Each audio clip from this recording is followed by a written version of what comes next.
Okay, so we start with the car off. If I click the ignition over, the unit turns on. You'll notice that the screen is upside down. It is not actually upside down. That's how we got the hardware to fit. So, unfortunately, for the startup, it has to be upside down. But in software, it then corrects to right side up. OpenAuto Pro is a $30 software bundle that you get, or that you can buy. Now, unfortunately, there are some bugs with this, though, being that it is, effectively hobbyist hardware. So we do have a reset button right on the front there, which is really nice.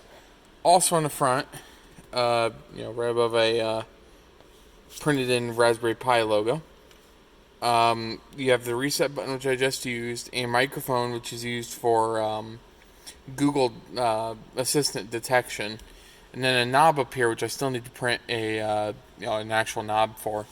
That can be used to control the volume. Also, when you punch it in, it has a push button switch on it. It controls the brightness of the screen. But it looks like we're actually initializing here, and there we go. Now we're up. This is the OpenAuto Pro software bundle. Like I said, you buy it for like $30. There is a free version, but it's much less polished than this.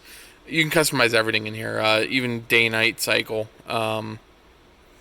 But it's like I got a Mazda logo in the back. Looks like dashboards for now. We'll go detailed. So I actually have a Bluetooth OBD2 reader plugged into the OBD2 port on right under the steering column, and that transmits data. Oh, right, I got to be on for that. So turn on. And what that'll do is it'll start to read the OBD2 port. There you go. You can see, kind of high on the manifold temp right now. I mean, I just got done from, doing a shakedown cruise this thing. Now, a lot of this isn't going to look really that cool because it's, sitting still. But, like, on the throttle, if I just punch it in a little bit. I wish it updated faster, but it only updates once a second. Which is kind of annoying. I don't know if there's any way to actually change that. But what's cool is you can set up different limits. So, like, for instance, I've just floored it, and the throttle's at 75%, and it flashes red. You can have it do that for other stuff as well. That was just the easiest one to set up. And that's kind of a stock, it's kind of like a stock digital dashboard. And I've actually found that they do make 3.5-inch OLED screens, and I'm kind of sitting there going, ooh boy, for another $400 I could get my own digital dash, but that's like 5 years down the line. In any case, though, if I go back here, there are some other dashboards. That's not super important. Applications. So it actually can bring up certain things. I'm not going to, because it kind of kicks you out of the app and it's a little weird. But I could actually also set up a rear camera module on this thing. You could set up music directly on here and telephone like. But what's really great about this, amongst everything else, is, first off, I should mention, it does have Android Auto. I can't actually show it to you because I would need to put my phone in here. In the bottom of my phone holder is a USB-C port. I designed this with a little USB cable that runs into the back of here that gives you Android Auto, it gives you phone charging, and all that stuff. But what's really cool about this specific implementation, and the reason why I did this rather than buy something off the shelf, is because it's a Raspberry Pi, it's also just a desktop.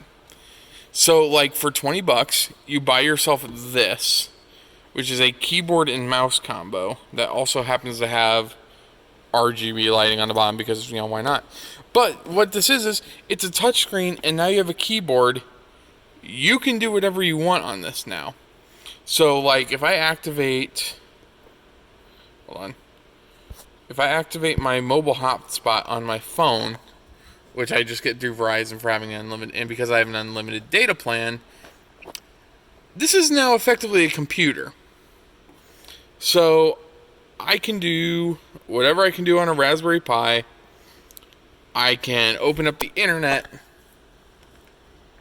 It is a bit slow. It is, it's only a dual core, I think, or it might be a quad core, but it's still an ARM processor. It's not, super fast.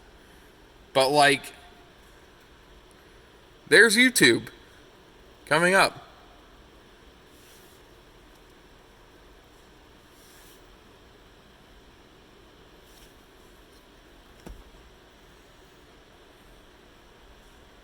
If it ever comes, you get the idea. Basically, I can play YouTube on it. Obviously, I would never do that while driving. A, because, well, no, and B, well, no. But it's a Raspberry Pi. I own the hardware and the software, so I can do things like.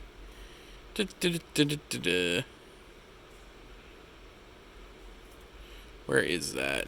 Do I have it in here?